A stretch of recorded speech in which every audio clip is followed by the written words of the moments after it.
அனைவருக்கும் வணக்கம். பருவம் 2 வகுப்பு 4 தமிழ்ல 9வது பாடம் வேலைக்கேற்ற கூலி. இந்த பாடத்தோட மதிப்பீட்டு பயிற்சியை இந்த வீடியோவில் பார்க்கலாம். பக்கம் 57 வினாக்களுக்கு விடையளிக்க. இதில் 3 வினாக்கள் கொடுத்துருக்காங்க. முதல் வினா, அழகாபுரி மன்னர் தம் குடிமக்களை எவ்வாறு நடத்தினார்? இதோட விடை, அழகாபுரி மன்னர் தம் குடிமக்களை அமைச்சர் விறகு வெட்டி என்ற வேறுபாடின்றி அனைவரையும் சமமாக நடத்தினார். விடைய திரும்ப சொல்றேன். அழகாபுரி மன்னர் தம் குடிமக்களை அமைச்சர் விறகு வெட்டி என்ற வேறுபாடின்றி அனைவரையும் சமமாக நடத்தினார். அடுத்து 2வது வினா, விறகு வெட்டி மன்னரிடம் தம் மனக்குறையாக என்ன கூறினார்? இந்த வினாவிற்கான விடை பக்கம் 55ல் மேலே ஃபர்ஸ்ட் பேராகிராஃபில் பாருங்க. அதில் அந்த விடையை எடுத்துக்கலாம். கேள்வியிலிருந்தே விடை எடுத்தணும். விறகு வெட்டி தனது மனக்குறையாக மன்னரிடம், மன்னா, எங்களை போன்றோருக்கு நாள்தோறும் 2 ரூபாய் கூலி கொடுக்கிறீர்கள். ஆனால் உங்களிடம் பணிபுரியும் அமைச்சர்களுக்கு மட்டும் மாதம் 1000 ரூபாய் கொடுக்கிறீர்கள். இது எந்த வகையில் நியாயமாகும் என்று கேட்டார். திரும்பியும் விடை சொல்றேன். விறகு வெட்டி தனது மனக்குறையாக மன்னரிடம், மன்னா, எங்களை போன்றோருக்கு நாள்தோறும் 2 ரூபாய் கூலி கொடுக்கிறீர்கள். ஆனால் உங்களிடம் பணிபுரியும் அமைச்சர்களுக்கு மட்டும் மாதம் 1000 ரூபாய் கொடுக்கிறீர்களே, இது எந்த வகையில் நியாயமாகும் என்று கேட்டார். 3வது வினா, மன்னர் அமைச்சரிடமும் விறகு வெட்டியிடமும் என்ன வேலை அளித்தார்? இது கேள்வியிலிருந்தே பதில் எடுத்துக்கலாம். விடை, மன்னர் அமைச்சரிடமும் விறகு வெட்டியிடமும் கொடுத்த வேலை பக்கம் 55ல் 2வது பேராகிராஃபில் லாஸ்ட் லைன் வருது பாருங்க. அரண்மனைக்கு வெளியே ஏதாவது வண்டி செல்கிறதா என்று பார்த்துவிட்டு வாருங்கள் என்று வேலை கொடுத்தார். விடை திரும்பவும் சொல்றேன்.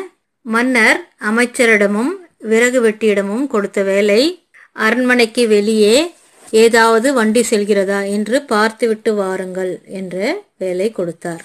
அடுத்து படத்தை பார்ப்போம், வினாக்கள் உருவாக்குவோம். எடுத்துக்காட்டாக கொடுத்துருக்காங்க. இந்த படத்தை பார்த்து கேள்வியெல்லாம் நாமளே உருவாக்கணும் இல்லையா? எடுத்துக்காட்டா, படத்தில் எத்தனை விலங்குகள் உள்ளன?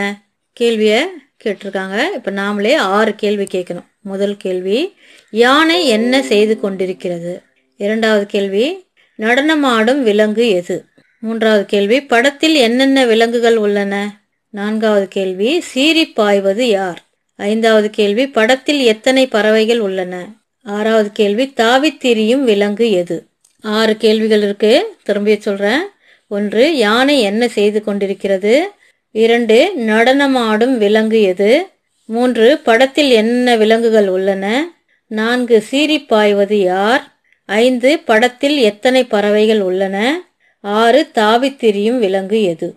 என்ன, எது, எத்தனை, யார் என்ற கேள்வி வார்த்தைகளை பயன்படுத்தி இந்த வினாக்களை தொடுக்கணும். படத்தில் உள்ள நிகழ்ச்சிகளுக்கு ஏற்றா போல இந்த கேள்விகளை அமைக்கணும். அடுத்தது, மொழியோடு விளையாடு.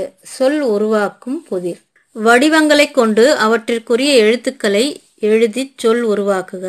ஒவ்வொரு வடிவமும் ஓர் எழுத்தை குறிக்கும். கீழே வடிவங்கள்லாம் கொடுத்துருக்காங்க இல்லையா? ஒவ்வொரு வடிவத்திற்கும் ஒரு எழுத்து கீழே கொடுத்துருக்காங்க. பாக்ஸில் கொடுத்துருக்காங்க பாருங்க. இப்போ அதை வடிவத்தை மட்டும் வச்சு நம்ம எழுத்துக்களை அங்கே எழுதி வார்த்தைகளை உருவாக்கணும். முதல் முக்கோணமும் செவ்வகமும் கொடுத்துருக்காங்க. முக்கோணத்துக்கு வா, செவ்வகத்துக்கு ரீ கொடுத்துருக்காங்க இல்லையா மேலே? இப்போ வரி. அடுத்தது வட்டமும் ஸ்டார் நட்சத்திரம் கொடுத்துருக்காங்க. திரை, வட்டத்துக்கு தீ, ஸ்டாருக்கு ரை, திரை. அடுத்து நாற்கரம் கொடுத்துருக்காங்க, வட்டம் கொடுத்துருக்காங்க. நாற்கரத்துக்கு கூவும், வட்டத்திற்கு தீயும், குதி. அடுத்து முக்கோணம் நட்சத்திரம், முக்கோணத்துக்கு வா, நட்சத்திரத்துக்கு ரை, வரை. அடுத்து நாற்கரத்துக்கு கூ, நட்சத்திரம் ரை, குறை. நாற்கரம், வட்டம், நட்சத்திரம், இதுக்கு கு, தி, ரை, குதிரை. அடுத்து 7வது முக்கோணம் வா, செவ்வகம் ரீ, எண்கோணத்திற்கு இக்கு, நாற்கரத்துக்கு கு, வட்டத்துக்கு தீ, நட்சத்திரத்துக்கு ரை இல்லையா? வரி குதிரை. என்னென்ன வரும்? முதல்ல வரி வந்திருக்கு. அடுத்தது திரை, குதி, வரை, குறை, குதிரை, வரி குதிரை. அடுத்து சொல் எழுதுக, சொற்றொடர் அமைக்க இல்லையா? கட்டத்தில் எழுத்துக்கள் கொடுத்துருக்காங்க. ஒத்த ஓசையுடைய சொற்கள் இல்லையா? மனம், மனம். பூக்கள் மனம் வீசும் மனிதருக்கு நல்ல மனம். அந்த வார்த்தைகளை கொண்டு நாமே வாக்கியங்களை எழுதணும். இப்போ அடுத்தது கலை, கலை, கழை. இதை நம்ம சொந்த வாக்கியத்தில் எழுதணும். இப்போ மேலே கலை வந்திருக்கு இல்லையா, காவை முதல்ல எழுத்தா கொண்டு கலை, கலை, கழைய. இப்போ சொந்த வாக்கியத்தில் கலைக்கு பரதநாட்டியம் ஒரு நடனக்கலை. கலை பயிர்களின் இடையில் வளரும் கலை. கழை, கழைனா கூரை போட உதவும் ஓலைகள் இல்லையா, அதுதான் கழைன்னு சொல்றது. கூரை போட பயன்படும். அடுத்தது கரை, கரை. 2 ரை வந்திருக்கு இல்லையா, சின்ன ரை பெரிய ரை சொல்லுவோம். ஆற்றங்கரைக்கு செல்வோம். கரை ஆடையில் படிவது கரை. அடுத்தது இலை, ஈயே முதல் எழுத்தா வந்திருக்கு. இலை, இலை, இழை. இலைக்கு வாழை இலையில் சாப்பிட வேண்டும். இலை நோய்வாய்ப்பட்டதால் உடல் இளைத்தான். இழை நூல் இழை கொண்டு ஆடை நெய்யலாம். அடுத்தது விடுபட்ட எழுத்துக்களை நிரப்பி விடுகதைக்கு விடையை கண்டுபிடிக்க. இதுல விடுகதைகள் கொடுத்துருக்காங்க.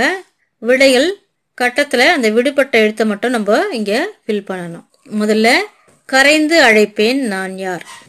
யார் கரைவாங்க? காகம் கரையும் இல்லையா, காகம், கா நடுவுல வரணும். அடுத்து 2 கடலில் கிடைப்பேன் நான் யார். சா நடுவுல கட்டம், கூ வந்திருக்கு. சங்கு, இங்கு போடுறாங்க. அடுத்தது 3 சமையலுக்கு உதவுவேன் நான் யார். வெங்காயம், வெங்காயம் சமையலுக்கு உதவும் இல்லையா, கா நடுவுல வரணும்.